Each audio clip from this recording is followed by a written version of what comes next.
नमस्कार. दिनांक 29 फेब्रुवारी. कथेचं शीर्षक आहे मीच तुझ्या गावी आलो. मालोजी राजाला एकदा श्री नरसिंह सरस्वतींचा स्वप्न दृष्टांत झाला.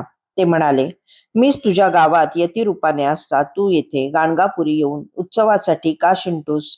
तेव्हापासून दत्त जयंती व गुरु प्रतिपदा या उत्सवांसाठी प्रत्येकी 125 रुपयांची नेमणूक चोळाप्पाला राजाने बांधून दिली व ते दोन्ही उत्सव अक्कलकोटात बुधवार पेठेत साजरे करण्याची व्यवस्था लावून दिली.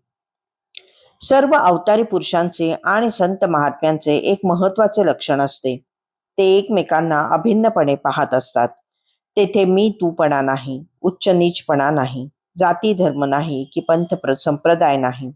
जीवाच्या प्रकृतीनुसार आणि देशकालाच्या विचारानुसार ते एकमेकांकडे जीवाला धाडतात आणि आपणच तेथे त्या त्या विशिष्ट स्वरूपात असल्याचा विश्वास देतात. भिन्नपणाच नसतो. त्यामुळे आपापला शिष्यवर्ग वाढवण्याची स्पर्धा नसते. स्वतःचे मोठेपण मिरवत नसल्याने जाहिरातबाजी नसते. प्रसाद प्रचाराची प्रौढी मिरवण्यासाठी प्रवेश अर्ज नोंदी ठेवण्याचा अव्यापारेषु व्यापार नसतो.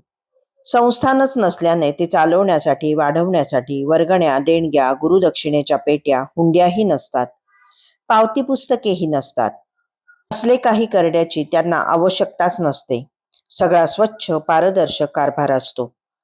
ब्रह्मानंदात डुलणारे ते मस्त मौला असतात.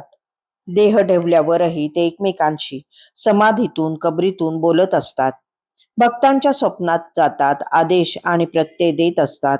त्यांना भूतकाळाची खंत नसते, भविष्याची चिंता नसते. ते सदैव वर्तमानातच राहतात. त्यामुळे सदेह असले तरी विदेही असले काय, त्यांचे कार्य अविनाश अविरत चालूच असते. श्री नरसिंह सरस्वतींनी अनेकांना गाणगापुरात तसेच नरसोबाच्या वाडीला दृष्टांत देऊन अक्कलकोटास पाठवले. अक्कलकोट स्वामींनी अनेकांना मुंबईस, कोल्हापुरास, पावसला जाण्याचे दृष्टांत दिल्याने दाखले आहेत. भक्ती अव्यभिचारी जरूर असावी, पण याचा अर्थ पंथ संप्रदायाचा दुराभिमान असू नये इतकाच असतो. एकमेकांना श्रेष्ठ कनिष्ठ ठरविण्याचा त्यात भाग नसावा. जगात सर्व श्रेष्ठ आई असते हे निर्विकार सत्य आहे, पण म्हणून इतरांच्या आयांना कमी लेखण्याचा प्रमाद कोणी करू नये.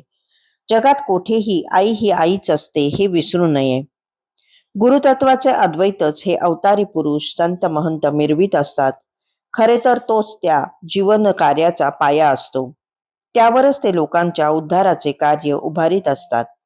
पंथ संप्रदाय धर्म मठ संस्थान यांच्या दुराभिमानाचा लवलेशही नसणारे हे संत महात्मे खरे सद्गुरू असतात, हा या दिल्लीचा अर्थ आहे. आजकाल असे किती आहेत? धन्यवाद.